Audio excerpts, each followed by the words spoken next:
Welcome to the Circular Economy Show. I'm Lou. And I'm Seb, and in today's episode, we've sent our very own Lou sitting next to me all the way to France ahead of the second round of UN negotiations for a global plastics treaty. She asked key stakeholders what's happening here and what's needed. So let's get cracking.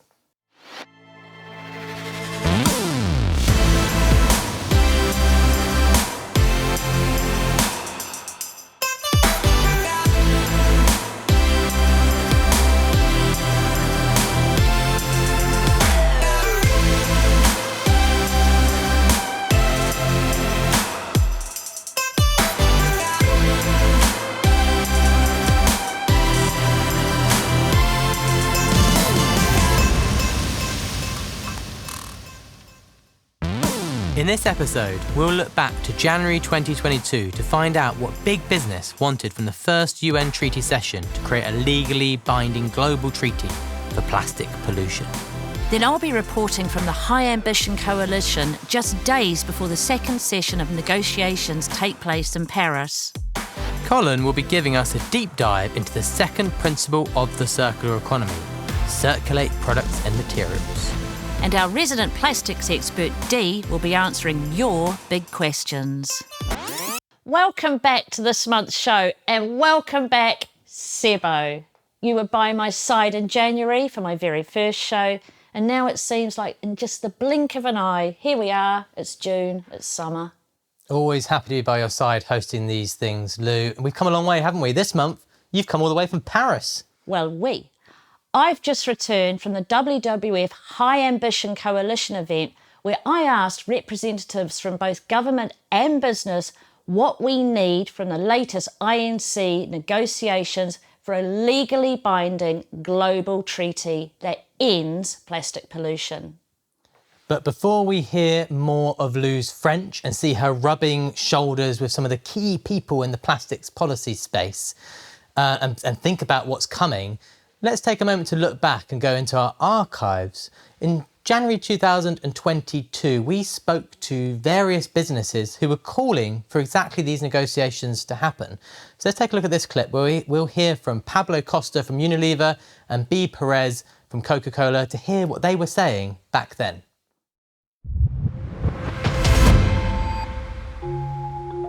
Unilever is one of a number of businesses that have recently endorsed the need for EPR and the need for a global treaty, a legally binding global treaty on plastics and on plastic pollution. Why have you done that? Well, we are part of 70 companies, actually, that we have signed up for it, supporting a plastic global treaty through the United Nations. And the main reason, Seb, is because we need a level playing field for this. Yeah, we need to ensure we all play with the same rules.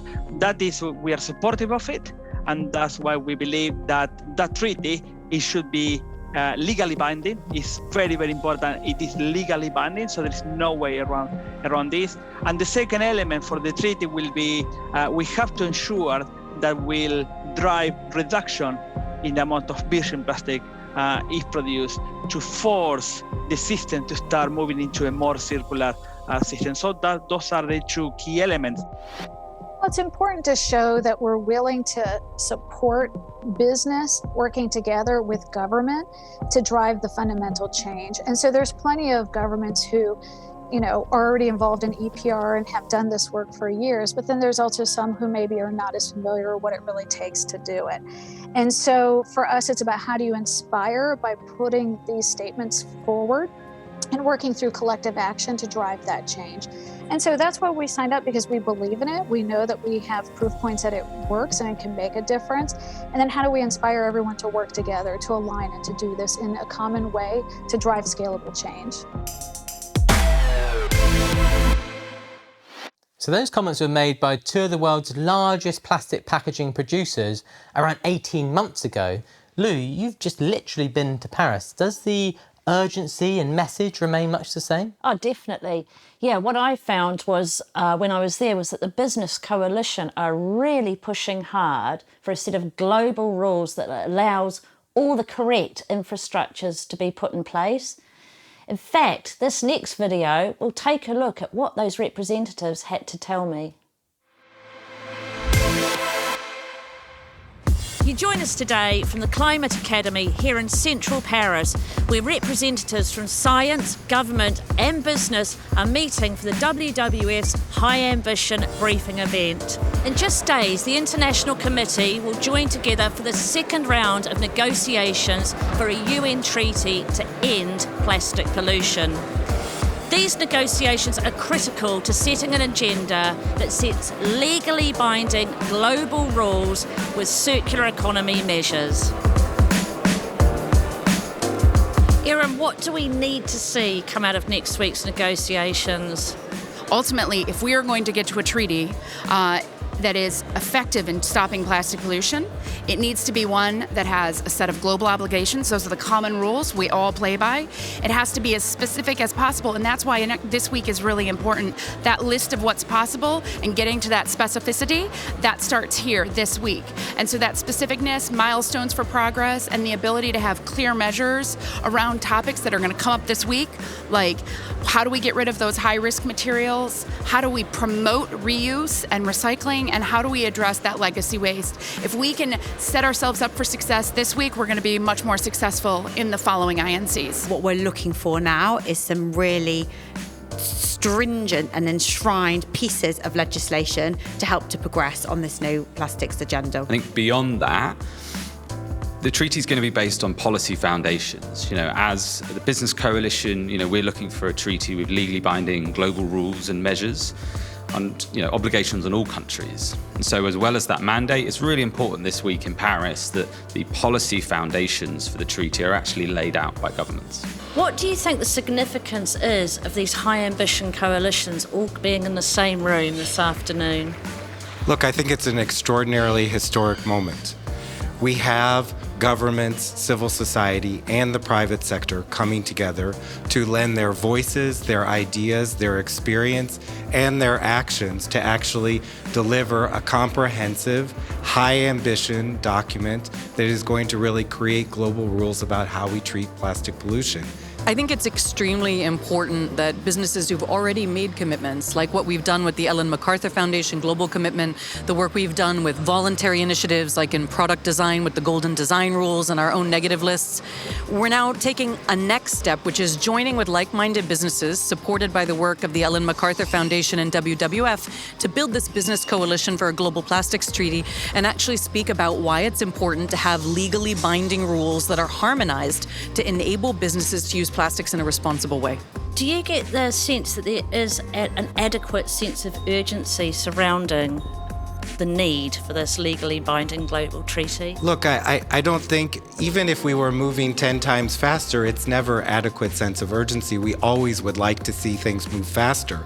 That being said, we want to develop something in the business community. That's why we're part of the Business Coalition supporting the treaty, wants to see a document that actually can be implemented and can really be a lasting, long-term set of rules to help us. And here comes the incredibly important role of business, where we're seeing that several business actors, including those represented here, but not only those, are saying we want clear rules because we want predictability, we want a level playing field.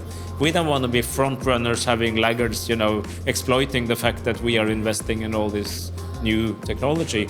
So I think that it's in their interest to make sure that we have some commitments that are actually common and binding to all countries. There's clearly a lot of work to be done, and we're just really at the start of this process. But as the Business Coalition, what we're really here to do is to offer confidence to these governments that actually leading businesses from all over the world and from all across the value chain, support this kind of a strong treaty with legally binding rules. And so, I think there's been a good start, but we're here to try and offer confidence moving forward. If you're a business that is part of that problem, how do you work to become part of the solution? Lou, I think everybody wants to see action on plastics, and of course that includes the private sector as well. So actually it's an opportunity for all businesses to really get behind what have been voluntary commitments and actually then see that going to the next stage of mandatory commitments and legally enforced. In summary, it's really about looking at what do you do in your own operations and how can we all make different choices to reduce our use of plastic, use it where it matters, and make sure it has a good end of life. We need to not be disadvantaged because we are being front runners in how we actually treat and make sure we help create the circular economy for these materials and eliminate plastic pollution in the environment. And that's what's going to help us do that. I don't think it helps to keep economic actors out of the discussion. We should have a voice just like everyone else. And that's the role of government, is to balance the interests of all of the stakeholders and develop the rules at the end of the day. No one country can solve the plastic pollution alone. So we need to be together. We need a global solution to the global crisis.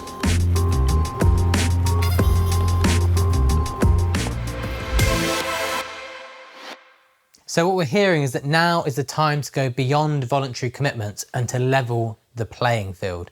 And this treaty needs upstream business innovation, and it needs governments and international institutions to continue to push the agenda forward. That's absolutely right, Seb. And I actually found the atmosphere in the room and the positivity quite uplifting. The alignment between the three different coalitions behind the need for the reduction, reuse and elimination of plastic was very clear. So I'm delighted to be joined in the studio by Dee from our plastics team, who's here to answer all our big questions on this topic. Now, Dee, in this episode, we've heard a bit about the Global Plastics Treaty and the ongoing negotiations. And we understand that a big ambition of that treaty is to move from single use to reuse. This might seem like a bit of a stupid question, but forgive me for asking it, but what do we mean by reuse? Thank you, Seb. So when we talk about reuse, we generally mean business models where packaging is designed to be used multiple times for the same purpose. And of course, indeed, we mean packaging that gets used multiple times in practice. So it's not just designed to be reused. And there are many different examples of reuse. The most simple one is when we get a container that contains a product that we use. At the end of life, we return it, it gets cleaned, and then it can be reused again. So the really great thing about this is it really changes the way we think about packaging. In a reuse system, packaging is considered a valuable asset that has benefits both for the users and for the businesses. And to really bring reuse to life and to really make sense of all of these different types of business models, we published the Reuse book back in 2019.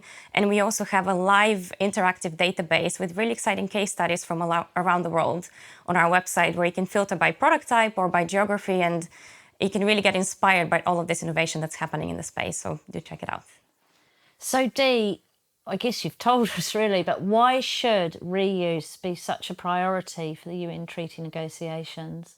Reuse is absolutely crucial for reducing plastic pollution, which is the goal of the UN Plastics Treaty. And it's one of the most effective ways to reduce plastic pollution. So we have estimates where by introducing and scaling reuse models, we can cut plastic leakage into the ocean by 20% by 2040. And we know also that reuse helps lower greenhouse gas emissions and really prevent extractive use of resources. So reuse is also a multi-billion dollar economic opportunity. We have studies that are demonstrating that, and it can really create jobs across the whole supply chain. What I kind of hear you saying as well, Dee, both in the way you describe reuse and why it should be a critical part of the UN Treaty, is you are talking about moving upstream in terms of where we need to innovate, where we need to find solutions, not deal with the problem after it's already happened, but design solutions that create better outcomes, better economic outcomes, better environmental outcomes. So what are some examples in action of businesses and policymakers kind of applying reuse?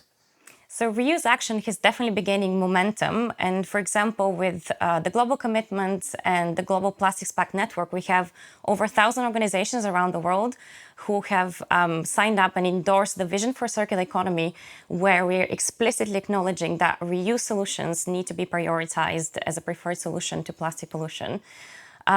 Over half of the global commitment signatories have now launched reuse pilots across 7 sectors, including food and beverage and household.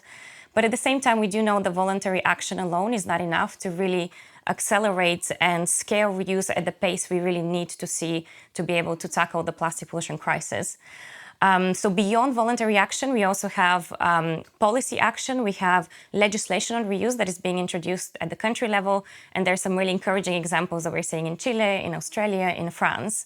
And now really what we need to see to take that reuse at scale is really urgent global policy action, because no single country and no individual organization can do this alone. And this is where the UN Plastics Treaty comes in. So Dee, what would you say are the major barriers to globally scaling reuse? Well, really the biggest barrier, the biggest systemic barrier to scaling reuse globally is the lack of a globally coordinated approach that really creates that system change cooperation, creates the harmonized infrastructure we really need, and also creates conditions where the economics can really work for single use, for reuse to be able to outcompete single use. And I guess then the obvious follow-up question to that around the barriers is, and it might be a question our audience is asking, is like, what role can this global plastics stream, what does it play, what specifically can policy do to overcome the barriers to reuse at scale? The UN Plastics Treaty is such a unique opportunity to really create these enabling conditions and create uniform legislation to be able to enable all of the players in the system to scale reuse globally. To do that, the treaty needs to do 3 main things. So it needs to introduce measures that really create harmonized reuse standards and definitions and standards for shared infrastructure. It also needs to complement that through measures that make the economics work and create a level economic playing field. And finally, it needs to introduce legally binding targets for reuse and really solid measurement that creates accountability and transparency in the system. And these are the recommendations that are also included in the position paper by the Business Coalition for Global Plastics Treaty that is supported by over 100 members that include some of the biggest multinational brands and retailers. That definition conversation sounds fun. I'd really like to be involved in that. So, Dee, where do we go next in the reuse space to ensure its success? We really need to accelerate action and create more ambitious collaboration opportunities. So at the Foundation, our team is working with reuse experts and partners to create a very empowering vision for what a scaled reuse system of the future can look like. And we're doing this work using future visualization and analytical modeling to have a very credible, evidence-based vision for this reuse system of the future. And we are going to compare reuse economically, environmentally, and experientially to single use to really show how reuse systems can perform. We'll be sharing more of these insights later in the year, so stay tuned. Great, so much more to come on the topic, Dee, and obviously those 3 recommendations feel really clear to me. We need to understand what it is and define it really clearly. We need the underlying economics to work, and we need to have these kind of legally binding targets that are driving the sector to innovate towards it. Thank you for joining us on the Circular Economy Show. Dee. Of course, reuse is all about the circulation of products and materials, which segues very neatly into our next feature. Regular viewers of the Circular Economy Show will know that we've been diving into each of the circular economy principles. So here's Colin Webster back with a closer look at CIrculate. The circular economy presents an opportunity to transform our current linear system into one that's good for business, people, and the environment. But how can we explain all of what the circular economy has to offer? Well, we developed 3 core principles, all driven by design. And in this video, we're summarising the second of those, circulate products and materials. Frequently, products like this toaster are difficult to fix. Parts might be glued together, it might need a custom screwdriver to take the thing apart.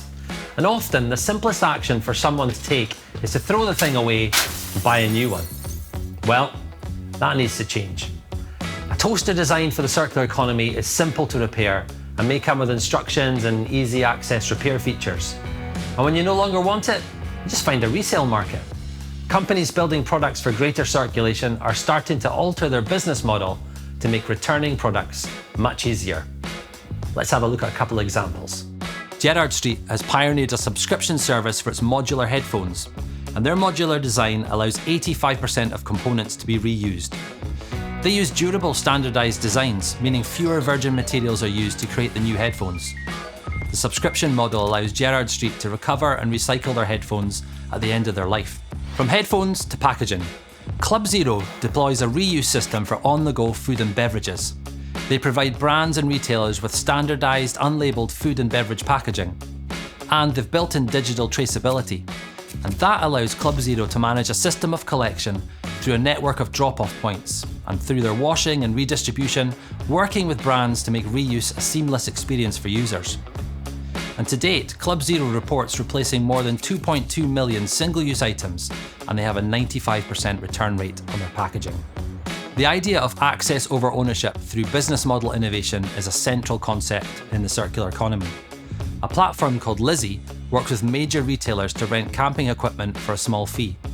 That way, the equipment can be utilised more often by more people, rather than gathering dust or taking up space in people's homes. And Lizzie even manages delivery, pickup and insurance for their service. But what about perishable items like food or cotton? Well, we treat those somewhat differently. As you might know, we separate materials into two categories, biological and technical. And the process of how they can be circulated depends on which cycle they belong to. In the technical cycle, products like the toaster or tents, they're reused, repaired, remanufactured and recycled as appropriate.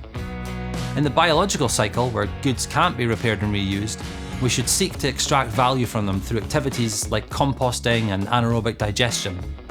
That way we manage to capture valuable nutrients like nitrogen, phosphorus and potassium, which can be used to help regenerate the land so we can grow more food or grow renewable material like cotton and wood. The key to all of this is design. We need to be smart about how we design products in the first place so they can go through one or more of these circular loops. That's a short look at the second principle, but bear in mind the real power of the circular economy comes when we combine all three.